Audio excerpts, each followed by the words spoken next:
तो आज LIC के चौथी तिमाही यानी Q4 2025 के नतीजों पर एक नज़र डालते हैं। हाँ। तो उसी विश्लेषण के आधार पर हम देखेंगे कि सबसे ज़रूरी बातें क्या निकल के आ रही हैं। ठीक है। शुरुआत एक अच्छी खबर से करते हैं। हाँ, बताइए।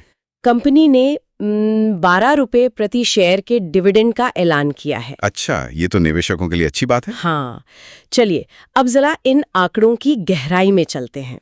सबसे पहले कुल आय मतलब टोटल इनकम। ओके।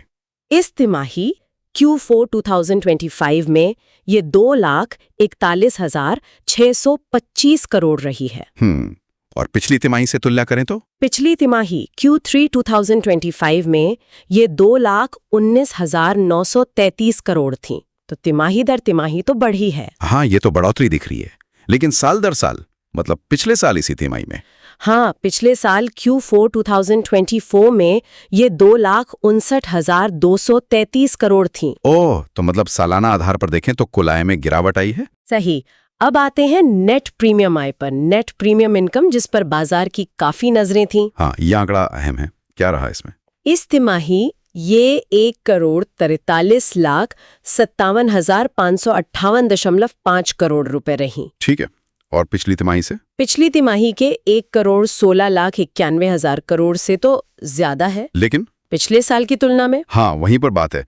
पिछले साल इसी तिमाही में ये 1,52,29,000 करोड़ थी, तो यहाँ कमी आई है। अच्छा, मतलब सालाना आधार पर लगभग 3.5% की गिरावट है। हाँ, और दिलचस्प बात यह है, जहां तक मुझे ध्यान है, बाजार को तो इसमें बढ़ोतरी की उम्मीद थी। बिल्कुल, बाजार को करीब 3% बढ़ोतरी की उम्मीद थी। यानी वो सोच रहे थे कि ये 1,57,580 करोड़ के आसपास रहेगी। तो ये तो उम्मीद से काफी कम रह गया। एक तरह से निराशाजनक कह सकते हैं प्रीमियम के मामले में। हाँ, कह सकते हैं। अच्छा, अब अगर खर्चों पर नजर डालें, एक्सपेंसेस। हाँ, खर्चे कैसे रहे? इस तिमाही 2,28,08,05 करोड़ रुपए रहे। ओके, ये पिछले साल के मुकाबले कैसा है? पिछले साल के Q4 में? पिछले साल ये 2,38,890 करोड़ थे, तो पिछले साल से तो कम है, और पिछली तिमाही से थोड़े ज्यादा है, जो कि 2,19,141 करोड़ थे। मतलब खर्चे ठीक ठाक नियंत्रण में दिख रहे हैं, साल दर साल तो कम हुए हैं।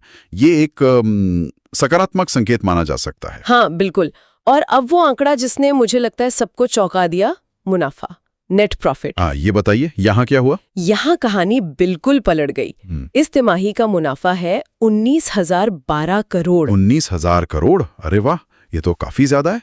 पिछली तिमाही और पिछले साल से कितना ज्यादा? पिछली तिमाही में ये 11,756 करोड़ था, और पिछले साल इसी तिमाही में 13,762 करोड़। तो मतलब साल दर साल करीब 40% का उछाल, और तिमाही दर तिमाही भी जबरदस्त बढ़ोतरी है। हाँ, ये तो वाकई ध्यान देने वाली बात है। नेट प्रीमियम आय गिरी, लेकिन मुनाफा इतना बढ़ गया। बाजार का अनुमान क्या था मुनाफे को लेकर? बाजार करीब 15,000 करोड़ के आसपास का मुनाफा सोच रहा था। तो ये तो बाजार के अनुमान से भी कहीं बेहतर प्रदर्शन है। बिल्कुल। और इसी वजह से देखिए, प्रति शेयर आय यानी EPS भी बढ़कर 30 हो गई है। अच्छा। पिछले साल कितनी थी? पिछले साल ये 22 के आसपास थी। तो EPS में भी अच्छी बढ़ोतरी है। अभी शेयर का भाव क्या चल रहा है? लगभग 870। हाँ, उसी के आसपास। तो उस हिसाब से P अनुपात करीब 12 का बैठता है। 12 का P। ये तो कुछ निवेशकों को आकर्षक लग सकता है, खासकर डिविडेंड के साथ। सही।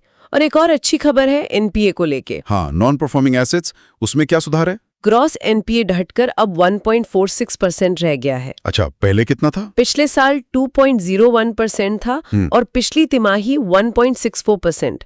तो लगातार सुधार दिख रहा है। ये भी एक मजबूत संकेत है। एसेट क्वालिटी बेहतर हो रही है। तो कुल मिला के अगर हम देखें तो तस्वीर क्या बनती है? देखिए, नतीजे मिले जुले हैं। नेट प्रीमियम आय उम्मीद से कम रही, ये एक चिंता का पहलू है। हाँ। लेकिन दूसरी तरफ खर्च नियंत्रण में देखें, मुनाफा उम्मीद से कहीं ज्यादा है, और NPA भी कम हुए हैं। तो मुनाफे वाला आंकड़ा काफी मजबूत है। हाँ, बिल्कुल। और शायद इसी वजह से बाजार ने इसे सकारात्मक रूप से लिया होगा, क्योंकि ये अनुमान से बेहतर है। प्रीमियम आय की कमी को इसने कहीं ना कहीं ढक लिया है। और अंत में एक सवाल, वो ये कि आखिर प्रीमियम आय कम होने के बावजूद मुनाफे में इतनी तेज बढ़ोतरी हुई कैसे? हाँ, ये एक बड़ा सवाल है। क्या ये सिर्फ खर्चों पर बेहतर नियंत्रण की वजह से हुआ, या फिर जो निवेश से आय होती है, इन्वेस्टमेंट इनकम, क्या उसका इसमें बड़ा हाथ है? बिल्कुल, ये एक ऐसा पहलू है जिसे और गहराई से देखने की जरूरत पड़ेगी। शायद अगली कुछ तिमाहियों में तस्वीर और साफ हो। सही कहा, इस पर आगे नजर रखनी होगी। हाँ, तो आज के इस विश्लेषण में फिलहाल इतना ही। Thanks Alina and Gautam for your information. अगर आपको हमारे एक्सपर्ट की एडवाइस सही लगी तो वीडियो को लाइक एंड शेयर कर दीजिए, साथ ही साथ चैनल को दोस्तों सब्सक्राइब